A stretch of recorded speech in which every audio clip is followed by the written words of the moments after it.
KCC ಎರಡನೇ ಪಂದ್ಯ ಏನಾಯ್ತು ನಿಮ್ಗೆ ಗೊತ್ತಾ? ಇಂಪಾರ್ಟೆಂಟ್ ಆದಂತ ಮ್ಯಾಚ್ ಗುರು. ಶಿವಣ್ಣ ವರ್ಸಸ್ ಕಿಚ್ಚ ಸುದೀಪ್.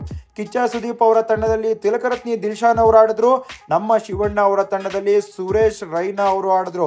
ಮೊದಲು ಬ್ಯಾಟಿಂಗ್ ಮಾಡಿದ್ದು ಶಿವಣ್ಣ ಅವರ ತಂಡ. ಪ್ಯಾಂಥರ್ಸ್ ಬ್ಯಾಟಿಂಗ್ ಆದ ನಂತರ ನಮ್ಮ ಶಿವಣ್ಣ ಅವರು ಟಗರು ಬಂತು ಟಗರು ಸಾಂಗಿಗೆ ಸೂಪರ್ ಆಗಿ ಡ್ಯಾನ್ಸ್ ಆಡಿದ್ರು. ಇಡೀ ಸ್ಟೇಡಿಯಂ ಶಿವಣ್ಣ ಅವರ ಡ್ಯಾನ್ಸ್ ಗೆ ಫಿದಾ ಆಯ್ತು. ಎನರ್ಜಿ ಅಂದ್ರೆ ನಮ್ಮ ಶಿವಣ್ಣ ಗುರು. ಸೆಕೆಂಡ್ ಬ್ಯಾಟಿಂಗ್ ಮಾಡಿದ್ದು ನಮ್ಮ ಕಿಚ್ಚ ಸುದೀಪ್ ಅವರ ತಂಡ. ಕಿಚ್ಚ ಸುದೀಪ್ ಅವರು ಕೂಡ ಬ್ಯಾಟಿಂಗ್ ಆಡೋದಕ್ಕೆ ಬಂದ್ರು. ಆಗ ಇಡೀ ಸ್ಟೇಡಿಯಂ ಕಿಚ್ಚ ಕಿಚ್ಚ ಕಿಚ್ಚ ಅಂತ ಕೂಗು ಬಂತು. ಕಿಚ್ಚ ಸುದೀಪ್ ಅವರು ಕೂಡ ಚೆನ್ನಾಗಿ ಬ್ಯಾಟಿಂಗ್ ಆಡಿದ್ರು. ನನಗೆ ಸಖತ್ ಇಷ್ಟ ಆಯ್ತು. ಮೊದಲು ಬ್ಯಾಟಿಂಗ್ ಮಾಡಿದ್ದು ಶಿವಣ್ಣ ಅವರ ತಂಡ. ಸುರೇಶ್ ರೈನಾ ಅವರು ಓಪನಿಂಗ್ ಗೆ ಬಂದ್ರು. ಆದ್ರೆ ಅವರು ಹೇಳ್ಕೊಳ್ಳೋ ರೀತಿ ಪ್ರದರ್ಶನ ಕೊಟ್ಟಿಲ್ಲ. ಕಿಚ್ಚ ಸುದೀಪ್ ಅವರ ತಂಡದಲ್ಲಿ ತಿಲಕರತ್ನಿ ದಿಲ್ಶಾನ್ ಅವರು ಆಡಿದ್ರು. ಅವರು ಬೌಲಿಂಗ್ ಚೆನ್ನಾಗಿ ಮಾಡಿದ್ರು. ಬ್ಯಾಟಿಂಗು ಕಳಪೆ ಮಟ್ಟದಲ್ಲಿ ಆಡಿದ್ರು.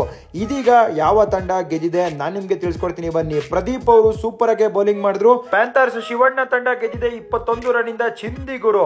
ಕೆಸಿಸಿ ಎರಡನೇ ಪಂದ್ಯ ಕೂಡ ಸೂಪರ್ ಆಗಿತ್ತು. ನೀವು ಕೂಡ ಕೆಸಿಸಿ ಮ್ಯಾಚ್ ನೋಡಲು ಹೋಗಿ. ನಿಮಗೆ ಇಷ್ಟ ಆಗುತ್ತೆ. ವಿಡಿಯೋ ಇಷ್ಟ ಆದ್ರೆ ಇವಾಗಲೇ ಫಾಲೋ ಮಾಡಿ.